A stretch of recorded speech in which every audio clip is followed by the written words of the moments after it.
Shri Ganesh Gauri Shankar RB academy में आपका स्वागत है।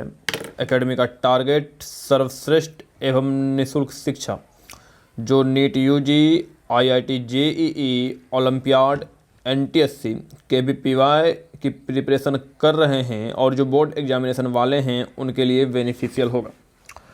हम आपको अभी केमिस्ट्री पढ़ा रहे हैं। केमिस्ट्री में फिजिकल केमिस्ट्री क्लास 12 का चैप्टर सॉल्यूशन पढ़ा रहे हैं। आपको 3-4 लेक्चर उसमें दे दिया गया है।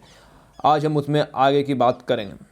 उससे पहले आप चैनल को ज़ोरदार लाइक, सब्सक्राइब, शेयर ये सब करते रहें। सॉल्यूशन में हम आपको सॉल्यूशन का डेफिनेशन पढ़ा चुके हैं। साथ में ही अभी मेरा कंसंट्रेशन टर्म चल रहा है, तो अब तक जो पढ़ाए हैं वो एक बार भी सुन लीजिएगा, रफ्तार में संभालिएगा। अब तक जो पढ़ाए हैं वो बोल रहे हैं, फिर कंसंट्रेशन टर्म को आगे बढ़ाएंगे। हम आपसे बात किए कि सॉल्यूशन क्या होता है, इन पे सारी बातें कर चुके हैं। आपसे ये भी बातें कर चुके हैं कि उसका नेचर कैसा होना चाहिए। हम जो सब्सटेंस आपस में मिला रहे हैं वो केमिकली नॉन रिएक्टिंग होना चाहिए, वो आपस में रिएक्ट नहीं करना चाहिए। सॉल्वेंट सॉल्यूट पे भी बात कर चुके हैं। हम बाइनरी सॉल्यूशन पे बात करते हैं, यानी कि हम जो भी बात करेंगे उसमें एक ही सॉल्वेंट होगा, एक ही सॉल्यूट होगा। ये भी बात कर चुके हैं हम कि आप सॉल्यूट को कुछ भी ले सकते हैं, सॉलिड ले सकते हैं, लिक्विड ले सकते हैं, गैस ले सकते हैं, लेकिन आपको सॉल्वेंट लिक्विड ही लेना पड़ेगा क्योंकि हम चैप्टर ही लिक्विड सॉल्यूशन पढ़ रहे हैं। इनकी भी बातें हो चुकी है कि फिजिकल स्टेट जो है सॉल्वेंट का और सॉल्यूशन का वो सेम होगा। आपका चाहे मास निकालिए सॉल्यूशन का या मोल निकालिए सॉल्यूशन का, सिंपली सॉल्वेंट और सॉल्यूट को ऐड कर सकते हैं। इसका रीजन बताए थे कि क्यों ऐड कर सकते हैं, क्योंकि ये केमिकली नॉन रिएक्टिंग होते हैं। आगे कंसंट्रेशन टर्म शुरू किए। कंसंट्रेशन टर्म में हम सबसे पहली बात नॉर्मेलिटी पे किए। नॉर्मेलिटी के को बताए कि नॉर्मेलिटी क्या होता है, तो इस पे बात किए कि हमारा जो ग्राम इक्विवेलेंट है किसका, सॉल्यूट का, 1 लीटर सॉल्यूशन में कितना प्रेजेंट है, वही नॉर्मेलिटी होता है। इन पे भी बातें कर चुके हैं। आगे बढ़िए। Normal number of gram equivalent निकालने के हम सारे तरीके देख चुके हैं। आपको जो दिया जाए उससे आप निकाल सकते हैं। साथ में एसिड के लिए हम वैलेंस फैक्टर निकालना भी सीखे, बेस के लिए भी सीखे और सॉल्ट के लिए भी सीखे, यानी कि बेसिसिटी पे भी बात की, एसिडिटी पे भी बात की और सॉल्ट पे भी बात की। सारा एग्जाम्पल भी देख चुके थे हम। एसिड का भी देख चुके थे, बेस का भी देख चुके थे, सॉल्ट का भी देख चुके थे। आइए तो आगे हम बात करते हैं। आगे हमारा साहब मोलरिटी चल रहा है। मोलरिटी की भी हम बात कर चुके हैं। जैसे हमारा नॉर्मेलिटी चल रहा था वैसे ही हमारा मोलरिटी है। वहाँ ग्राम इक्विवेलेंट की बात करते थे सॉल्यूट की, तो यहाँ मोल्स ऑफ सॉल्यूट की बात करते हैं कि 1 लीटर सॉल्यूशन में कितना प्रेजेंट है। साथ में हम ये भी बोले कि इसमें वॉल्यूम आ रहा है, इसलिए दोनों टेम्परेचर पर डिपेंडेंट करेगा। इसमें भी नंबर ऑफ मोल्स निकालने के हम सारे तरीके देख लिए हैं। जो दिया जाएगा उसका यूज करके हम नंबर ऑफ मोल्स निकाल लेंगे। साथ में हम रिलेशन भी देखें नॉर्मेलिटी और मोलरिटी में। नॉर्मेलिटी इक्वल टू होता है मोलरिटी इंटू वैलेंस फैक्टर या फिर एन फैक्टर। आइए साहब आज नया कंसंट्रेशन टर्म मोलरिटी की बात करते हैं, जिसको स्मॉल m से डिनोट करते हैं। तो सुनिएगा राजाओं, मोलरिटी क्या होता है। हमारे जो मोल्स है किसके, सॉल्यूट के, मोल्स ऑफ सॉल्यूट किसमें प्रेजेंट हो, 1000 ग्राम सॉल्वेंट में या 1 किलोग्राम सॉल्वेंट में, इसे ही हम मोलरिटी ऑफ सॉल्यूशन बोलते हैं। फिर सुनिएगा हम क्या बोले हैं। मोल्स ऑफ सॉल्यूट किसमें प्रेजेंट हो, 1 किलोग्राम सॉल्वेंट में या फिर आप 1000 ग्राम सॉल्वेंट बोल सकते हैं।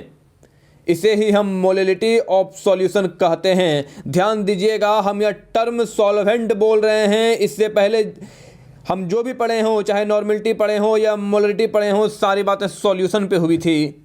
आज हम सॉल्वेंट पे कर रहे हैं। सुनिएगा, मोल्स ऑफ सॉल्यूट, हमारे जो मोल्स ऑफ सॉल्यूट हैं किसमें प्रेजेंट हो, 1000 ग्राम या फिर 1 किलोग्राम सॉल्वेंट में। टर्म इंपॉर्टेंट हो जाता है, सॉल्वेंट की यहाँ बातें कर रहे हैं। इससे पहले हम सॉल्यूशन की बातें किए थे। फिर सुनिएगा मोलरिटी क्या होता है, जिसको हम स्मॉल m से डिनोट करते हैं। हमारे मोल्स ऑफ सॉल्यूट किसमें प्रेजेंट हो, 1000 ग्राम सॉल्वेंट बोल दीजिए या 1 किलोग्राम सॉल्वेंट में, इसे ही हम मोलरिटी ऑफ सॉल्यूशन बोलते हैं।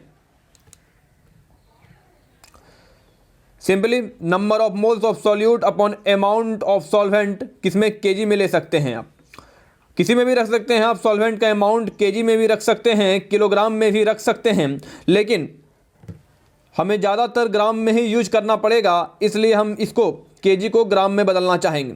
तो सुनिएगा साहब, इसकी बातें हम कर चुके कि मोलरिटी क्या होता है। Moles, number of moles of solute upon weight of solvent, अगर किलोग्राम में लिखते हैं तो कोई दिक्कत नहीं, अब ग्राम में इसको कन्वर्ट कर लेते हैं। सुनिएगा, मोल्स को आप तोड़ लीजिए, जो मास दिया हुआ है और जो मॉलिक्यूलर वेट है। मोल किसके हैं? सॉल्यूट के। मोल यहाँ किसके हैं? सॉल्यूट के। तो मास यहाँ सॉल्यूट का आएगा, मॉलिक्यूलर वेट भी यहाँ सॉल्यूट का आएगा। आज हम इसे ग्राम में कन्वर्ट करना चाह रहे हैं, तो इसलिए मुझे इसे 1000 से डिवाइड करना पड़ेगा, इसलिए मेरा 1000 ऊपर आ रहा है। फिर सुनिएगा, हम मोलिलिटी की बात कर रहे हैं। मोलिलिटी क्या होता है? Number of moles of solute किसमें प्रेजेंट हो, 1 किलोग्राम या 1000 ग्राम सॉल्वेंट में, इसे ही हम मोलिलिटी ऑफ सॉल्यूशन बोलते हैं। यानी कि मोलिलिटी क्या हो गया? Number of mole of solute upon weight of solvent KG में, लेकिन ज़्यादातर क्वेश्चन में ग्राम में यूज किया जाएगा, इसलिए हम ग्राम में कन्वर्ट कर रहे हैं। आप मोल को भी तोड़ सकते हैं मास अपॉन मॉलिक्यूलर वेट में, तो मास भी किसका आएगा? सॉल्यूट का आएगा। मॉलिक्यूलर वेट भी किसका आएगा? सॉल्यूट का आएगा। हम सॉल्वेंट को ग्राम में कन्वर्ट कर रहे हैं, इसलिए उसे हम 1000 से डिवाइड कर रहे हैं। दूसरा सबसे खास बात, इससे पहले हम जो दो पढ़े थे, चाहे वो नॉर्मलिटी हो चाहे वो मोलरिटी हो, दोनों में वॉल्यूम आ रहा था, इसलिए दोनों टेम्परेचर पे डिपेंड कर रहे थे। लेकिन आज हमारे मोलरिटी में कहीं वॉल्यूम नहीं आ रहा है, इसलिए ये मोलरिटी टेम्परेचर पे डिपेंड नहीं करेंगे, मोलरिटी टेम्परेचर पे इंडिपेंडेंट होंगे। सुनिएगा साहब, molality is temperature independent because it does not involve of solution. सुनिएगा साहब, मोलिलिटी जो है हमारे टेम्परेचर पे डिपेंड नहीं करते हैं। उसका रीजन क्या है? कि यहां वॉल्यूम नहीं आ रहा है।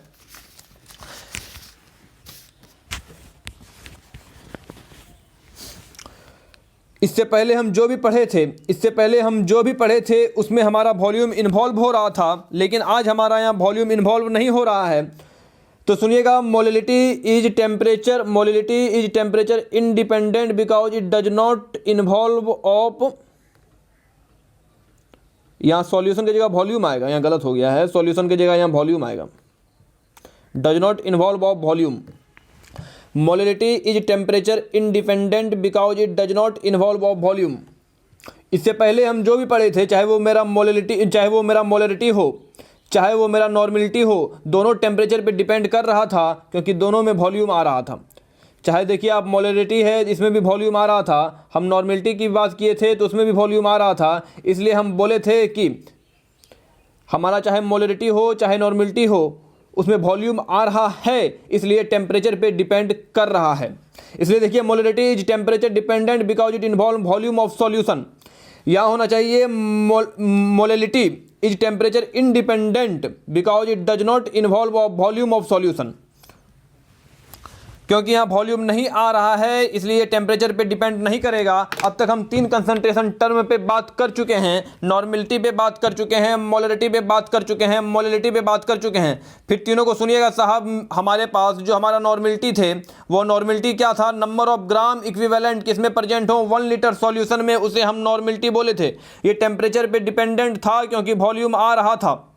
उसके बाद हम मोलिलिटी की बात किए। मोलिलिटी में साहब क्या है? Number of moles of solute present in 1 litre solution, इसे हम मोलिलिटी बोले। यह भी टेम्परेचर पे डिपेंड कर रहा था क्योंकि इसमें भी वॉल्यूम आ रहा था। हमारा जो था मोलिलिटी है, मोलिलिटी जो है number of mole of solute present in 1 kilogram या 1000 gram solvent is called molality of solution. यहाँ कहीं वॉल्यूम नहीं आ रहा है, इसलिए मोलिलिटी जो है वो टेम्परेचर पे इंडिपेंडेंट होगा, क्योंकि इसमें कहीं भी वॉल्यूम नहीं आ रहा है।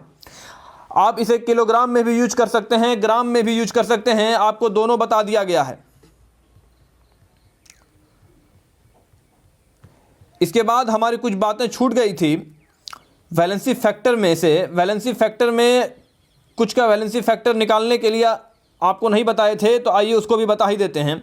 वैलेंसी फैक्टर निकालना हमारे लिए ज़रूरी था, क्योंकि वो नॉर्मलिटी वाले केस में मुझे वैलेंसी फैक्टर की ज़रूरत थी। हम एसिड का तो आपको एग्जांपल दे दिए थे, बेस का भी दे दिए थे, सॉल्ट का भी दे दिए थे, कुछ स्पेशल एग्जांपल और था, उसे भी आप देख लीजिए साहब। ये है फॉस्फोरिक एसिड H3PO4, इनका वैलेंसी फैक्टर 3 होता है। H3PO3 फॉस्फोरस एसिड है ये, इनका वैलेंसी फैक्टर 2 होता है। H2PO2 हाइपोफॉस्फोरस एसिड है ये, इनका वैलेंसी फैक्टर 1 होता है।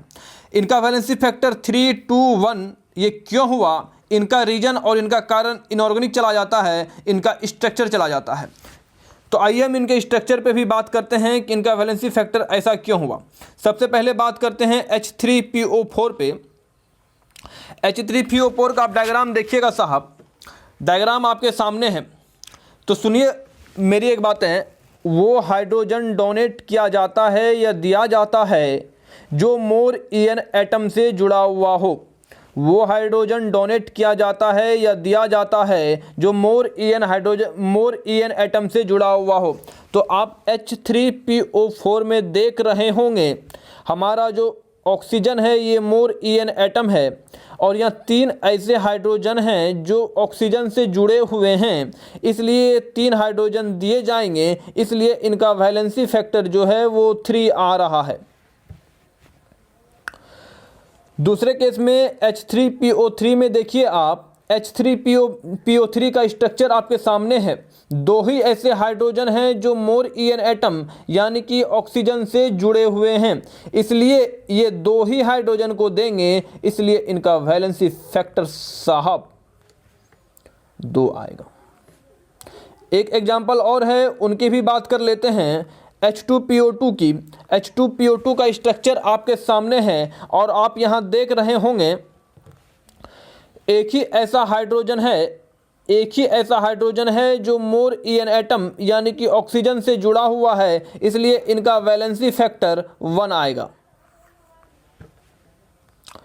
फिर सुनिएगा क्या बोले, चाहे H3PO4 हो फॉस्फेरिक एसिड, चाहे H3PO3 हो, H2PO2 हो, इनका वैलेंसी फैक्टर 3, 2 या 1 क्यों आता है? इनका रीजन इनऑर्गेनिक स्ट्रक्चर चला जाता है। हम आपको स्ट्रक्चर भी बताए क्योंकि स्ट्रक्चर के कारण ही ये आपको समझ में आएगा क्योंकि इनका वैलेंसी फैक्टर 1, 2, 3 ऐसा क्यों हो रहा है, क्योंकि वही हाइड्रोजन डोनेट किया जाता है जो मोर EN एटम से जुड़ा हुआ हो।